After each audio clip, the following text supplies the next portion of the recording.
Hola, ¿cómo andan? A continuación vamos a pasar a explicarles un poco de la vida de Bohr, de la vida de Einstein, los aportes que hizo cada uno a la ciencia y la problemática principal que hubo entre ellos. Así que presten atención y no se pierdan el video. Bueno, voy a hablar sobre Niels Bohr. Este nace en Copenhague, Dinamarca, en octubre de 1885. Estudia en la Universidad de Copenhague y completa sus estudios en Manchester.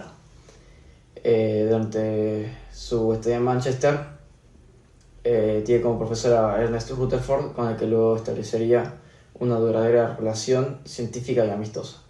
En 1916, Niels Bohr comienza a ejercer como profesor de física teórica en la Universidad de Copenhague, en la que estudió, consiguiendo los fondos para crear el Instituto Nórdico de Física Teórica, que dirige de 1920 hasta su fallecimiento. En 1943, con la Segunda Guerra Mundial en pleno apogeo, Bohr escapa para Suecia para evitar su arresto por parte de la policía alemana, viajando posteriormente a Londres. Una vez a salvo, apoyó los intentos angloamericanos para desarrollar armas atómicas, en la creencia de que la bomba alemana era inminente, y trabajó para ello en el proyecto Manhattan de los Álamos. Después de la guerra, abogando por los usos pacíficos de la energía nuclear, retornó a Copenhague, ciudad en la que residió hasta su fallecimiento. Ahora voy a hablar sobre las investigaciones científicas de Bohr.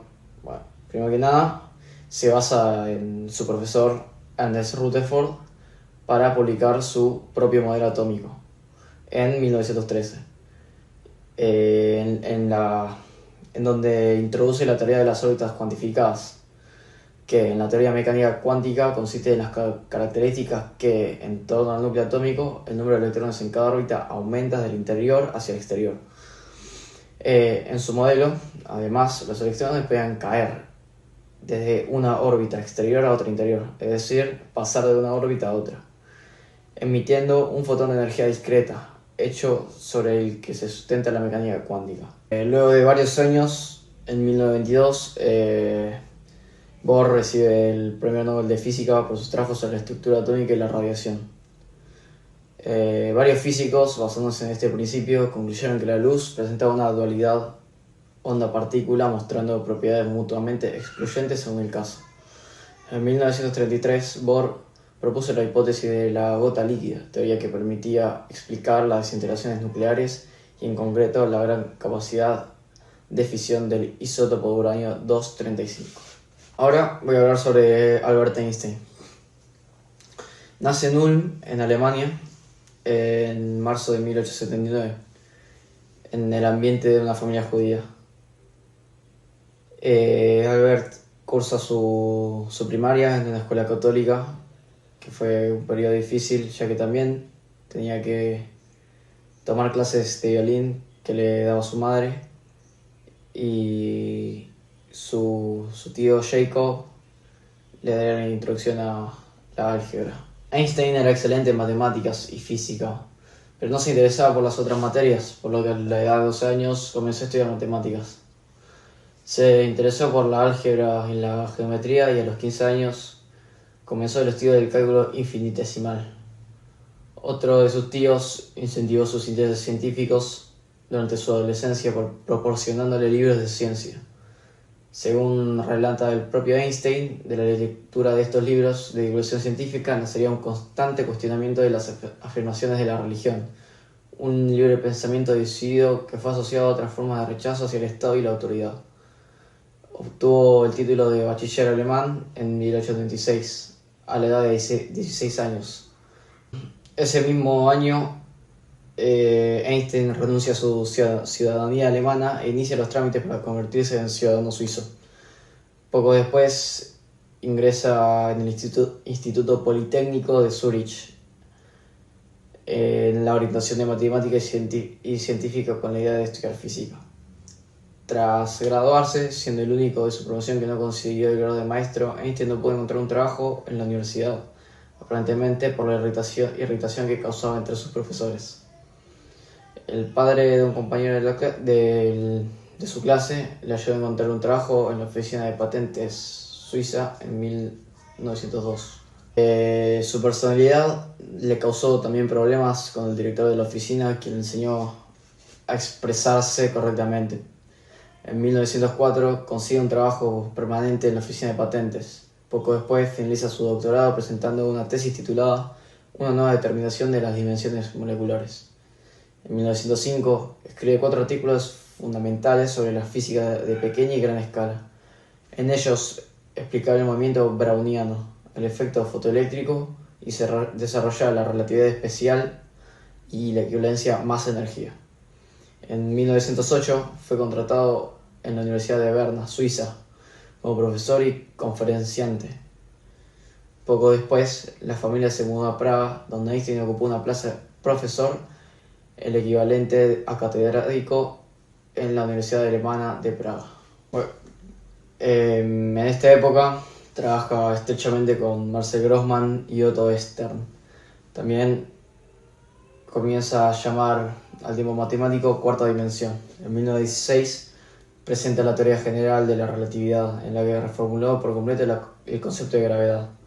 Una de las consecuencias fue el surgimiento del estudio científico del origen y evolución del universo por la rama de física denominada cosmología. Muy poco después, Einstein se convirtió en un ícono popular de la ciencia, alcanzando fama mundial, un privilegio al alcance de muy pocos científicos. Tras la llegada de Adolf Hitler al poder en 1933, las expresiones de odio por Einstein alcanzaron niveles elevados. Algunos físicos nazis, incluyendo físicos tan notables como los premios Nobel de Física Johannes Stark y Philipp Lenard, intentaron desacreditar sus teorías. Los físicos que enseñaban la teoría de la relatividad, como por ejemplo Werner Heisenberg, eran incluidos en las listas negras políticas.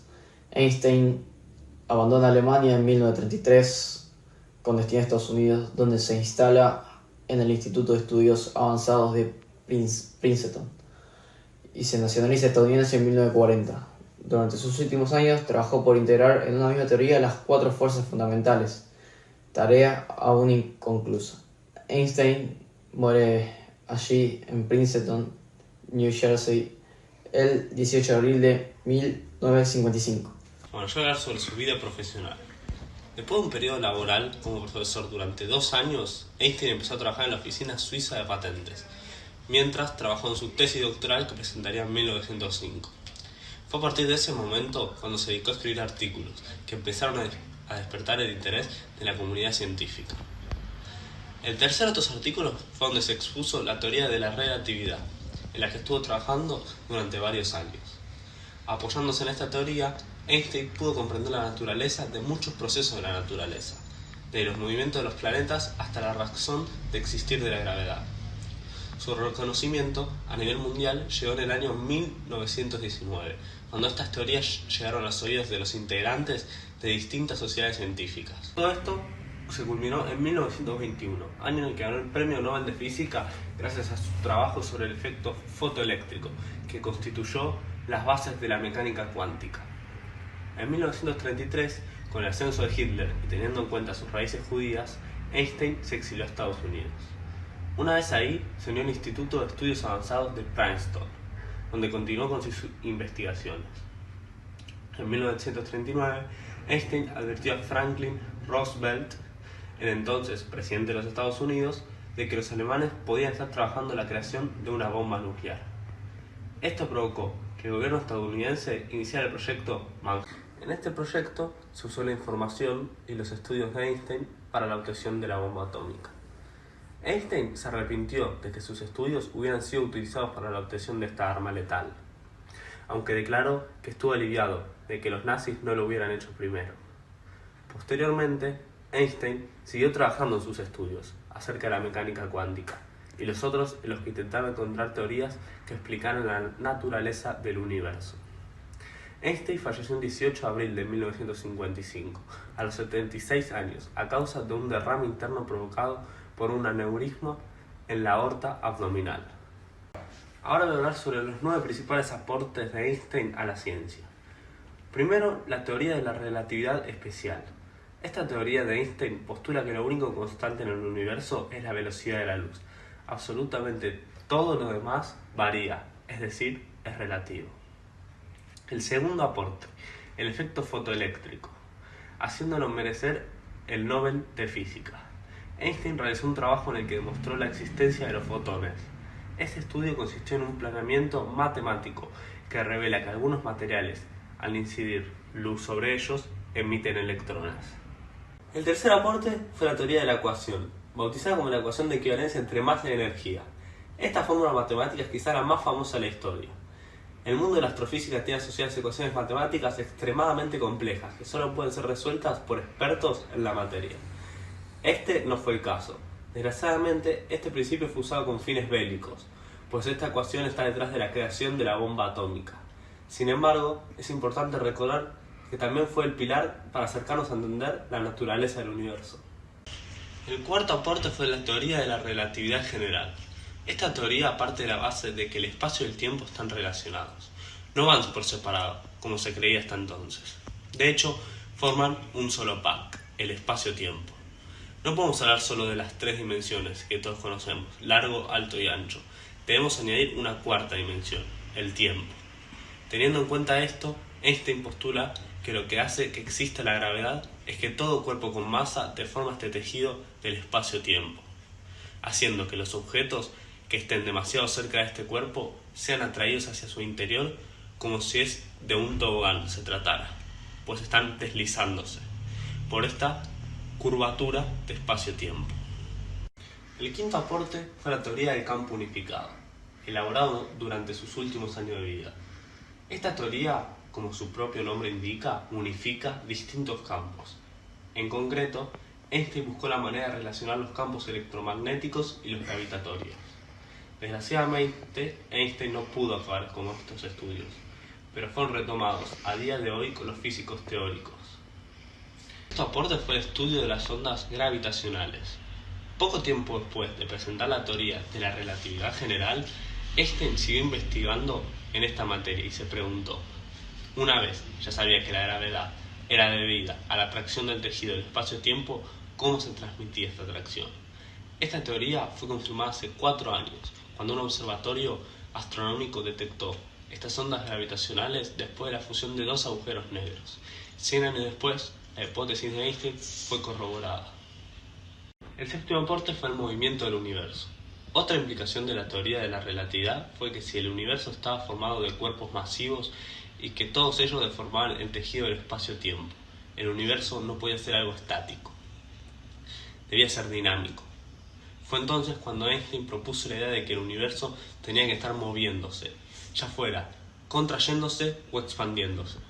Ahora, gracias a estas investigaciones de Einstein sobre su movimiento, sabemos que el universo tiene una edad de unos 14.500 millones de años.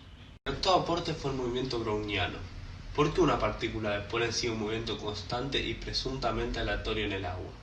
Esto es lo que se preguntaron muchos científicos, que no entendían el comportamiento de las partículas en los medios fluidos. Albert Einstein demostró que el movimiento aleatorio de estas partículas en el agua u otros líquidos era debido a las colisiones constantes con un número increíblemente elevado de moléculas de agua. Esta explicación acabó por confirmar la existencia de los átomos. Bueno, ¿cómo están? Yo soy Tomás y acá desde Punta Cana voy a pasar a explicarles el último aporte que hizo Einstein en la ciencia, la cual fue la teoría cuántica.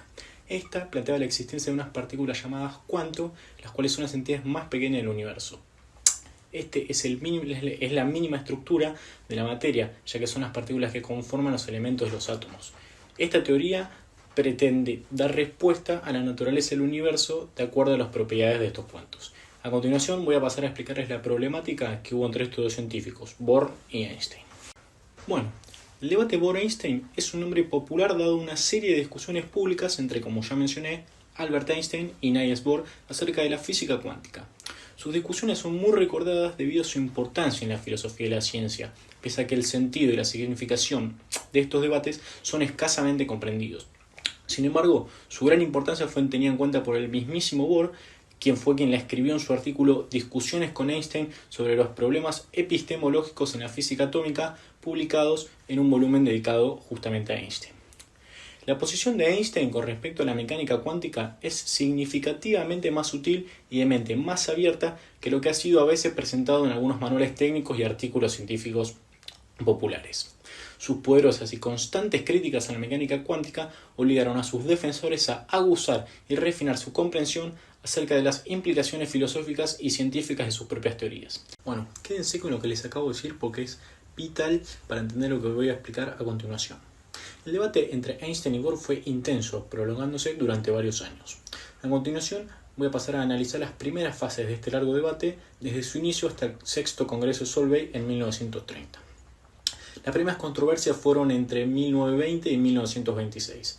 En 1920 se dio el primer encuentro personal entre ambos y también la primera controversia, enfrentamiento sobre la dualidad propuesta por Einstein para la luz. Sus posturas eran: Einstein propone una ruptura con la teoría clásica ondulatoria para la radiación. Por su parte, Bohr no aceptaba la dualidad propuesta por Einstein ante la abrumadora evidencia, según él, de los fenómenos de interferencia luminosa. Ok, alguno capaz llegó a pensar, están intercambiados los papeles. O sea, parece que Bohr es el que se opone a abandonar la teoría clásica y Einstein el revolucionario. Sin embargo, no era así, ya que Bohr sostenía que era preciso un cambio profundo en la teoría clásica y Einstein proponía la conciliación o dualidad onda-corpúsculo y proponía que se desarrollaran para salvar la causalidad. En 1924, en el artículo BKS, Bohr, Kramer y Slater, se propuso una nueva teoría para el tratamiento de la emisión y absorción de radiación por los átomos. Las ideas fundamentales eran las siguientes. Por un lado, se concilia la naturaleza continua del campo electromagnético con la discontinua de las transiciones atómicas, introduciendo así unos campos virtuales no causales que inducen las transiciones. Y por otro lado, se proponía el abandono de los cuantos de luz y reemplazo por una explicación probabilística basada en la conservación solo estadística de energía y momento. Esto, lógicamente, suscitó un fuerte rechazo en Einstein. En 1925 se produce el segundo encuentro entre ellos en la ciudad de Leiden, donde las posturas seguían bien marcadas. Por un lado Bohr, que sostenía la idea de la complementariedad, y por otro lado Einstein, que proponía una larga serie de experimentos conceptuales contra la mecánica cuántica. La siguiente fase del debate de Einstein-Bohr se va a desarrollar en el marco de los congresos Solvay, más precisamente en este caso en el quinto congreso Solvay en 1927, que fue donde confrontaron sus opiniones sobre la nueva mecánica cuántica con el tema oficial electrones y fotones. A este congreso acudieron importantes nombres como Schrödinger, Pauli, Heisenberg, Einstein-Bohr. Hablando de Einstein, no había acudido al congreso de Como celebrado el mes anterior, en septiembre, donde Bohr hizo por primera vez pública su nueva concepción fundamental interpretativa de la física cuántica, titulada El postulado cuántico y el desarrollo reciente de la teoría cuántica. Ok, la base del artículo se basaba en la aceptación de la dualidad onda-corpúsculo al negarse a reconocer la validez de los cuantos de luz introducidos por Einstein. Sí, la misma dualidad onda-corpúsculo a la que Bohr se había opuesto inicialmente. Aceptado el postulado, se deriva la aceptación también de una interacción finita e impredecible entre el objeto sobre el que se mide y el instrumento de medida, siendo su consecuencia una indeterminación en el conocimiento de su mutua interacción. Aceptar el postulado cuántico, además, imposibilita una definición clásica del estado del sistema, ya que la noción clásica del mismo requiere la no existencia de perturbación externa, con lo que la observación misma sería imposible, perdiendo el sentido de los conceptos espacio y tiempo. Bueno, y también se hace imposible la causalidad. O sea, si para hacer las observaciones posibles se admiten las interacciones del sistema con adecuados aparatos de medida externos al sistema, ya no es posible una definición no ambigua del estado del sistema, siendo imposible la causalidad en el sentido estricto del término. Entonces, la propia naturaleza de la mecánica cuántica fuerza a considerar las dos descripciones, la espacio-temporal y la causal, características de la teoría clásica, como complementarias en el sentido de que son mutuamente excluyentes e igualmente necesarias. Renuncia al modo clásico de descripción. Mientras que en física clásica es posible conseguir un experimento o aparato experimental que en una sola operación nos proporcione toda la información sobre el objeto bajo estudio, en física cuántica no es posible. En el dominio de la experiencia que la física cuántica describe, podemos montar un aparato para medir la posición o el momento de la partícula, pero no uno que mida ambos simultáneamente. Consecuentemente, carece de sentido atribuir tales propiedades al sistema en sí mismo. Lo mismo es cierto para cualquier par de observables complementarios. La formulación original de Como contenía implicaciones problemáticas que llevarían a Bohr posteriormente a su remodelación. Por ejemplo, implícitamente se suponía una distinción entre, de un lado, los sistemas como existen y de otra como son conocidos. Pero lo único que se afirmaba sobre tales sistemas eran las condiciones de su cognoscibilidad. Así se suponía que un sistema estaba en un estado dado determinado antes de la medida, siendo la medida la que lo perturbaba en ese estado anterior, forzando un cambio de estado. Al mismo tiempo, ambos estados se afirmaban como incognoscibles, mientras Einstein había permanecido sin publicar nada sobre la nueva física cuántica, aunque sabía que estaba trabajando en el desarrollo de una teoría que, decantándose por una interpretación estadística, en términos ensembles, mantuviera el determinismo y la causalidad. Desarrollo del Congreso. Exposición de Broglie de su teoría de la onda piloto, a la que Pauli hace varias objeciones. Exposiciones por Born y Heisenberg sobre la nueva teoría y su interpretación probabilista. Concluyen con una provocación. La mecánica cuántica conduce a resultados precisos en los que concierne a los valores medios, pero no da ninguna información sobre los detalles de cada proceso individual. El determinismo, hasta hoy considerado como la base de las ciencias exactas, debe ser abandonado. Mantenemos que la mecánica cuántica es una teoría completa, cuyas hipótesis fundamentales, físicas y matemáticas, no son susceptibles de modificación. Exposición por Schrödinger de su mecánica ondulatoria, que fue seguida por un debate en que Lorentz expuso su rechazo al abandono del determinismo. Intervención por Born. Esencialmente repitió su reciente intervención en el anterior Congreso de Como. Después de algunas intervenciones más, Einstein, que no presentaba ponencia y había permanecido sin intervenir hasta ese momento, se levantó y pidió la palabra. La intervención de Einstein propiciaría varias discusiones posteriores, principalmente entre él mismo y Born, en las que Ehrenfest, amigo común, actuaría como un mediador. En este contexto teórico, empezaría a plantearse la situación teórica que se acabaría consagrando como el famoso experimento de la doble rendija, paradigma de la teoría del que R. Feynman dijo en una afirmación muy citada: el experimento de la doble rendija encierra en sí el corazón de la mecánica cuántica. En realidad, contiene el único misterio. Balance del Congreso. Por parte de Bohr, el éxito en su defensa de la consistencia lógica de su complementariedad. Por parte de Einstein, no terminó convencido ni de la necesidad lógica ni del carácter último y completo de la interpretación perfilada. El sexto congreso fue el Congreso Solvay en 1930, conocido por la caja de fotones. La siguiente fase del debate Einstein-Bohr se va a desarrollar de nuevo en el marco de los congresos Solvay. El siguiente de ellos, en que confrontan sus opiniones sobre la mecánica cuántica, es el sexto, celebrado en Bruselas en octubre del año 1930, con el tema oficial Propiedades magnéticas de la materia. Al mismo acuden Bohr, Brillouin, Cotton, Kuhn, Galton, Debye, Dirac, Einstein, Fermi, Kapitsa, Langevin, Pauli, entre otros. Einstein expone un nuevo experimento conceptual llamado Gedanken, destinado a violar las relaciones de indeterminación. Se trata de la famosa caja de fotones. Tras la posición primera de Einstein, la reacción de Bohr fue desesperada, pero a la mañana siguiente Bohr encontró la forma de responder a Einstein y, lo que fue más grave para algunos, lo hizo precisamente apelando a la teoría general de la relatividad.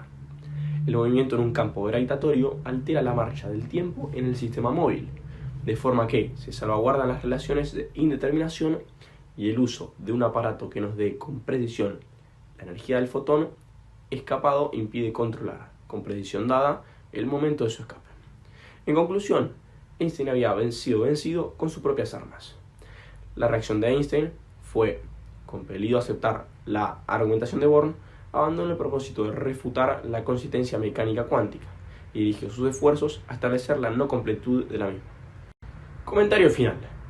El juicio posterior sobre el episodio de la caja de fotones ha sido casi unánimemente que la respuesta de Bohr era invulnerable, pero, como ha de ser siempre, algunos no están de acuerdo del todo. Los resultados, publicados en la prestigiosa revista Nature, tienden a confirmar una vez más que la teoría de la mecánica cuántica es acertada frente al realismo local planteado por Einstein.